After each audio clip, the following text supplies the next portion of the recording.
I love the internet, and I mean that without a hint of irony. I mean that honestly and truly. Without this channel, without this platform, I would be less of an enjoyed person without having to interact with some of the weird, strange characters that have presented themselves in response to this YouTube channel. And a perfect example of this is somebody that I made a video about a couple of days ago named Brenton who posted my video, which was about him being wrong about the Brianna Taylor case and trying to smear me as a Nazi without evidence, allegations that didn't stand the test of time, decided to go on Destiny to cry about me and make up extra stuff, which is what we're going to go over today. But first, we gotta hear from Noble Gold. Gold and silver have stood the test of time. They give stability in times like these. Start an American Eagle IRA with Noble Gold this month, and along with first class service, you'll be getting a 1/10 of an ounce American Eagle gold bullion coin as a free gift. And you'll have peace of mind that you made the right choice, as well as growing thousands of extra tax-deferred dollars over the years safely and steadily. To secure your investments and get this great offer, visit noblegoldinvestments.com. Use the custom URL in the pinned comment and the description of this video. It lets them know I sent you. Or call them at 877-646-5347. Again, that's noblegoldinvestments.com. Use the custom URL. Seriously, it really helps. Or call them at 877-646-5347. So post this whole kerfuffle, and I use that word because it's as ridiculous as the situation demands. Brenton decided to make an appearance on Destiny's show. He was very upset that I made a video response to him. Just a bit of a modern day debate drama going down now. It's got me fairly agitated. So are you familiar at all with the guy, Actual Justice Warrior? And he needed to reach out to somebody to cry to, get a shoulder to lean on in order to express his frustrations. And I think one of the reasons why Brenton was so upset is that I didn't acknowledge his accomplishments in life as a person. I just labeled him Fake Vaush, which will likely be in the title of this video, so I haven't really learned my lesson. But what I failed to acknowledge with him is that he actually wrote an award-winning... For those of you guys who don't know, I'm a anarchist political commentator and comic creator, author of Snow White Zombie Apocalypse. It's got two Ringo nods.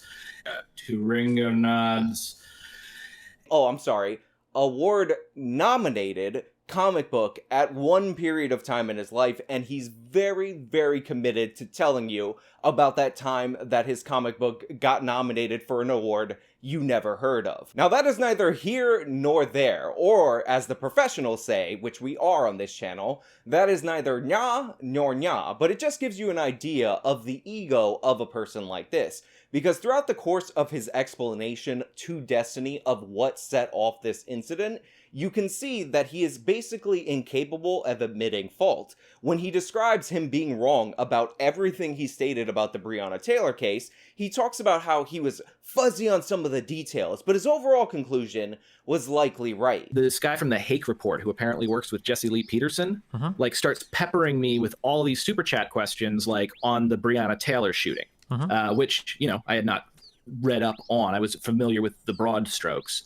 But anyway, so like in the debate, he peppers me with some questions, and I was kind of like, yeah, okay, that's not correct. That is correct. And, you know, I was a little fuzzy on it, but overall it didn't matter for the point that I was making. Now, I need to make this 100% clear for those of you in the back that may be a bit hard at hearing. Brenton was not fuzzy on the details of the Brianna Taylor case. Brenton was spreading propaganda about it while accusing me of spreading propaganda about it. He was talking about how the police, without knocking, broke down the door and shot Brianna Taylor in her bed. Brianna Taylor was not shot sleeping in her bed. Police knocked and announced when they should not have.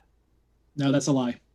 They did not knock and announce it was a no-knock raid. It's one of the major reasons why no-knock raids are currently like being repealed throughout the country.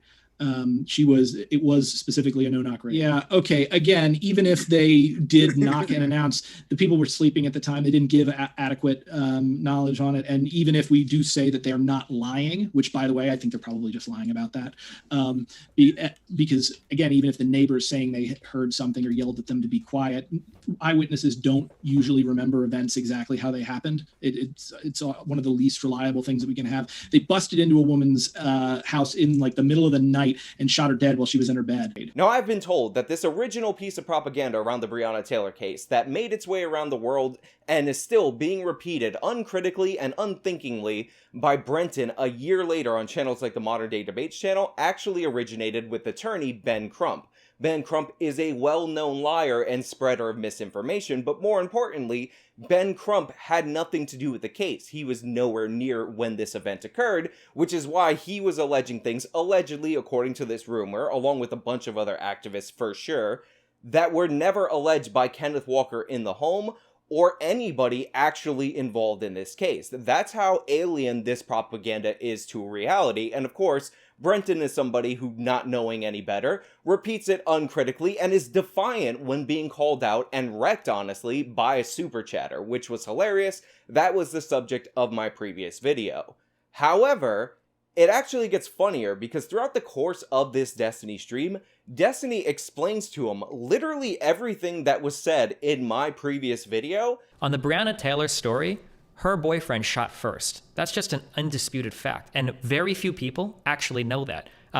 He shot one round at the door at the police officers. He shot first and he struck a cop and then they fired back. But everybody believes that cops broke in and murdered Brianna Taylor while she was sleeping in bed. That's like the narrative. And Brenton just takes it on the chin and acts like it's fine. Like he accepts it as reality because it's coming from Destiny. Now, when it was coming from me in my video, this was propaganda and I smeared him. I mean, at this point, I'm pretty pissed. So I've challenged him to a debate, and I would like him to meet me like on neutral grounds because, you know, if he's going to make up the stuff about me and misrepresent me, I'd really much rather actually, you know, let's do this face to face. And I absolutely needed to debate this guy because he called me a Nazi in public, despite the fact that he clearly doesn't know anything about me. And he got a bunch of things wrong. Therefore, he is entitled to my time in a debate when he has been proven to spread nonsensical propaganda that was never alleged by anybody and never connected to reality. At one point, somebody, I don't know if it was the Jesse Lee Peterson guy or someone else, was like, oh, you know, all the details are with actual Justice Warrior. Now, I had seen him debate Vaush and say some kind of white nationalist adjacent things, like nothing really blatant, if I remember, but just a couple things that made me go, huh. And I knew that he was friends with that guy No Bullshit, who was like openly alt-right. I don't know if he still is, but he was for like the longest time. So basically I say like offhand, making sure to warn the audience, I'm like, no, don't go to that guy. He's a Nazi, you know, which I, for the record, I think was me speaking too quickly. Okay, Yeah. So anyway, I'm just like, no, don't, you know, that guy's a Nazi. He's a propagandist, which, I mean, he literally is. Now, initially, I wanted to give Brenton credit for acknowledging that he was incorrect in his assessment calling me a Nazi, and that the evidence that he used, which was an association with No BS, and the fact that I had him on live stream, is complete nonsense because at the beginning of the live stream, me and No BS discussed the very things that have caused people to label him a Nazi. And I see a video of him in No Bullshit. And in the video, he seems to be explaining to No Bullshit, like, about why what some of the stuff that he had said was, like, you know, used by Holocaust deniers. And seems to be trying to talk him out of it, but also might have been, you know, running interference for him. But unfortunately, despite the fact that Brenton acknowledged that he was wrong and incorrect, and had he watched the first few minutes of the stream he was referring to as evidence against me, it would totally churn his apple cart upside down, he decided, like a coward, to walk it back on Destiny stream and say, well, maybe he was confronting the minimization of the Holocaust as potential lead-in to denying the Holocaust as a cover for Nazism. So I'm debunking Nazi talking points, or neo-Nazi talking points, or Holocaust denial talking points, because I'm trying to cover up some kind of Nazism. Really strange logic, but again, Brenton, award-nominated comic book writer, he's probably on the money right here. He probably nailed it on the head with this walk back. He's not totally being a coward because he's upset that I called him out in a video. Do you think that cops at times should be able to do no-knock warrants? At times? Yeah. Okay, so I can answer this in two ways, but what I'm going to do is I'm going to answer it as a person and not as an anarchist, if that goes, because I don't think we should have police in the way that we have them now. But in the event, I think that there are probably times when a no-knock warrant could be justified. Now, I give credit to Destiny in certain instances for pushing back against Brenton on the Brianna Taylor case and getting Brenton to say that in certain scenarios, no-knock warrants do actually make sense. He didn't go as far as I would have went, which was to say that if the police had executed the Brianna Taylor warrant as a no-knock warrant, she would likely still be alive because that wouldn't have given Kenneth Walker enough time to get up, pick up his gun, and then fire it at the police officer. But credit where credit is due in that instance. However, there's a moment a little bit after this that we have to go over because it's pure unfiltered propaganda from Brenton that has no basis in reality and it gets no pushback. And honestly, it's the reason why I'm making this video because I think it's very instructive of a few things that I've talked to you about in the past on this channel. And here's the first clip. Police in the United States, like the actual institutions themselves from the ground up are kind of rotten, particularly in the South, but it's pretty bad in the North. So here we have the groundwork laid. Brenton, the award-winning, I meant to say nominated, he didn't win, comic book writer, is going to explain to us why police departments are rotten from the ground up, why they're rotten to their core, specifically from the South. And I bet you guys know where this is going. But let's let him say it so I can disassemble it piece by piece. Okay, so you remember Ferguson, and this came up in my debate. After all that stuff went down in Ferguson, the Trump's own Justice Department went in and did a survey of the department to see, are they racist and stuff. So this is absolutely great because it's already in this early stage of Brenton's sentence completely false. He said after all that stuff went down in Ferguson, what is being referred to is the 100% proven by the forensics justified shooting of Michael Brown. Then he says Trump's Justice Department went down and did a survey. This is incorrect. Michael Brown's killing was in 2014. The justified shooting of Michael Brown, 2014. The report he's referring to came from 2015. This is Eric Holder and Barack Obama's Justice Department. And it wasn't a survey, it was an investigation of the Ferguson police over their practices for the last 3, 4, maybe even 5 years. So everything Brenton said already at this moment is 100% false. But let him continue. And one of the things that they discovered was that the Ferguson Police Department had used dogs and were using dogs specifically to terrify only African-American suspects. So they would threaten only white criminal comes in there. They don't use the dogs on him. They use the dogs and they use the threat of the dogs only on the black people. And you think that's a little weird. Actually, I do think it's not only a little bit weird, but a lot of bit weird, Brenton. And I think it's so weird that this matter demands further introspection. It demands a closer investigation. So I'm going to zero in on this portion of the Department of Justice report on the Ferguson police, because Brenton's claims that the police were only using their dogs to threaten African-American suspects and never white suspects just requires a bit more scrutiny. So, when I looked into this, what I ended up finding out is that the Ferguson police reported over the course of 4 years a certain amount of instances of their dogs biting suspects. And in the instances where the dogs bit the suspect and the race of the suspect was recorded post getting the dog bite, 100% of those people were black.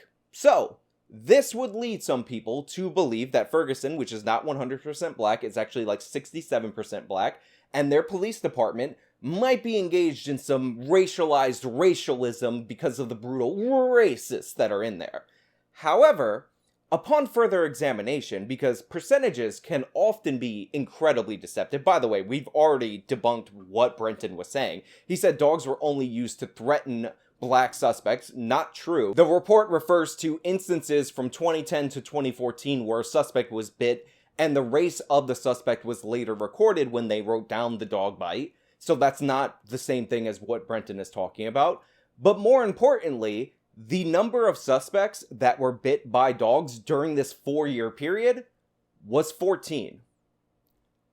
14 suspects over the course of 4 years. That's less than 4 per year.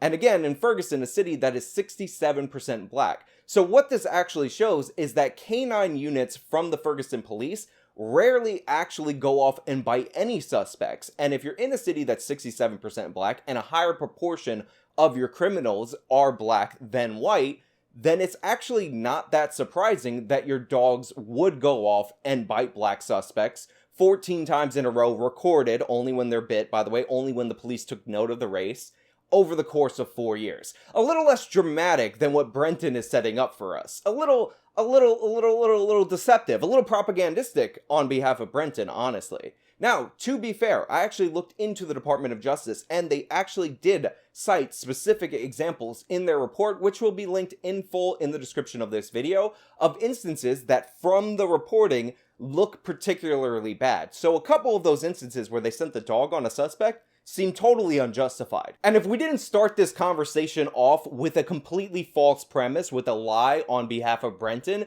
with him mischaracterizing something for propagandistic purposes, we could have an interesting conversation about how in the post 9/11 world, a lot of police officers ended up growing their canine units, despite the fact that the number of facilities actually needed to train canine units did not grow at anywhere near the same rate. And this was done in the name of fighting terrorism, so a lot of these dogs are supposedly like bomb sniffing and law enforcement allies, but again, very few dogs, a low percentage of them, can be trained to do law enforcement functions, and we did not have the capacity to train the number of dogs that entered the police forces across the country. So there's an interesting conversation to have about that, but we can't have that because Brenton is lying and he's mischaracterizing what was actually said in the Department of Justice report. And again, he might not be lying, to be fair to him. He could just be incredibly ignorant and oblivious to reality and not be a thinking person who would think that 100% is kind of odd. I wonder if there's a really, really small sample size, or if they're measuring something really, really niche, which in fact was the case in this instance. But if you go back to the founding of the Ferguson Police Department, they were originally a slave-catching organization pre-Civil War. And then after the war, they were rolled into the police. And that's how most police departments formed in the South. No, Brenton. I know you probably saw the movie 13th and you were very, very moved by it, but this is not how most police departments formed in the South. In fact, I have yet to be shown a single example in this country's history of a slave patrol being rolled into a police department. I can't see any case of it happening, and naming the Ferguson Police Department of all departments is absolutely ridiculous and asinine and completely buffoonish, because all you have to do is look up the year that the Ferguson Police Department started, and you will find that it started in 1894. 1894, 29 years after the abolition of slavery in the state of Missouri, the Ferguson Police Department was formed. How could it have been possible to roll in pre-Civil War slave catchers into the Ferguson Police Department? They would have been much too old to be police officers. This makes no sense at all whatsoever. It's not based in anything except for idiotic buffoonishness from left-wingers. Now, you hear this a lot from people on the left. They just say law enforcement is inextricably linked to slavery, especially in the South. And yet, there's no basis for it that I can find. And it doesn't even acknowledge that there's different formations and histories for different types of law enforcement agencies. For instance, your police departments will have different origins than your sheriffs. Sheriffs actually date back to England pre the Norman conquest of England. They go back over 1,000 years before the Magna Carta, well before the transatlantic slave trade, when a reeve, which was a low-level elected official, was actually put in charge of an area called a shire. Shire reeve, over time, became sheriff. Law enforcement agencies like police departments, anything with PD at the end of it, also comes from England. It came out of Night's Watchmen, which were rendered nearly ineffective and useless when urban populations in your area started to grow, and having volunteer Night's Watch people became completely unpractical for the growing, more populated urban areas. This is why the first police department actually formed in London. And in fact, the United States of America actually copied this model from England to Boston, then New York, and a bunch of other northeastern urban centers, because police departments were built to serve the needs and the increasing crime that was occurring in growing industrialized cities and had nothing to do with slavery at all whatsoever. Southern states just copied their northern counterparts after Reconstruction. Speaking of which, Reconstruction was a period of time post the Civil War where, among other things, northern troops essentially occupied the South and enforce laws against Southern racists. This is why the racists actually had to form vigilante groups, which are completely separate from the police department, like the Ku Klux Klan. This is why most Southern police departments that were formed during Reconstruction actually had black members in their original recruiting class, because the police departments were not just a carryover from slave patrols. Any assertion to the contrary is absolutely ridiculous. And also, we haven't even gotten into the origin of state troopers, which have a completely different origin in this country that is also not connected to slavery. South. In the North, it wasn't that. They were mercenary companies, essentially, like kind of, proto-Pinkertons that the rich capitalists got sick of paying for.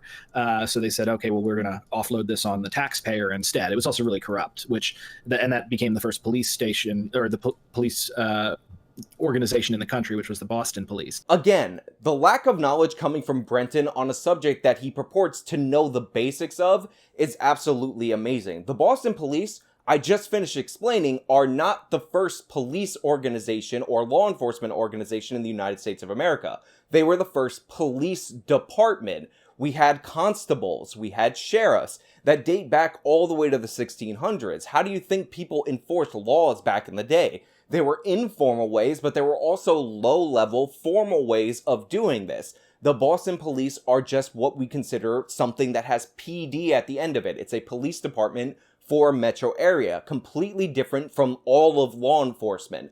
But again, Brenton just doesn't know anything. Instead, it was also really corrupt. So this part is the only part that's even a little bit accurate in what Brenton is saying. The early police departments were incredibly corrupt because, unlike the sheriff who was elected, the elected officials who would appoint the people at the police department back then didn't only appoint like a commissioner. They would actually hire and fire all of the police department depending on who actually was in office. So this led to a system where basically you would put your cronies in charge of the police if you were an elected government official. This was pre the professionalization of policing and pre the civil service exams, which became more common in the United States of America. There's a reason why your town, when you get a new mayor, doesn't fire all the cops and hire a bunch of new people that ended up supporting him throughout the course of his campaign. We have a different system now. So this is the one part where it was accurate, but the reason why there was so much corruption is because of democracy. Because people would vote and we would be like, let the democratic blah blah blah decide everything. And these are the consequences of not having solid institutions that are relatively impervious to the whims of the majority. So you've got these institutions that have different people come and go in them, but they have a certain culture that's been set by their roots. And even, in 2020, we find issues like the use of the dogs in Ferguson. The total lack of knowledge about the subject matter is absolutely stunning to me. He said 2020 again. If you think the Ferguson incident was in 2020, then how do you think you're qualified to assess Black Lives Matter if you don't understand one of their most foundational cases? Now, a lot of people will talk about how BLM actually started after Trayvon Martin was killed, but Trayvon wasn't killed by the police, so Michael Brown being killed by the police was really what focused this organization on police violence against Black people, which in reality is focused on perceived police violence against Black people, because as the DOJ proved beyond any shadow of a doubt, the Michael Brown shooting was 100% justified. The forensics are undeniable, as we've gone over multiple different times on this channel. Now, that's all I really have for you guys today. Yes, this video was an elaborate ploy to disguise the history and origins of police departments within a response video to somebody who's incredibly cringe, but let me know what you think about the video's contents and Brenton just spouting out at the mouth completely inaccurately down in the comments below. If you like the video, then you can show me by leaving a like. You can subscribe for more content. You can follow me on all my social medias. They are linked in the description. Support the sponsor. This has been me talking about Brenton failing yet again. Till next time.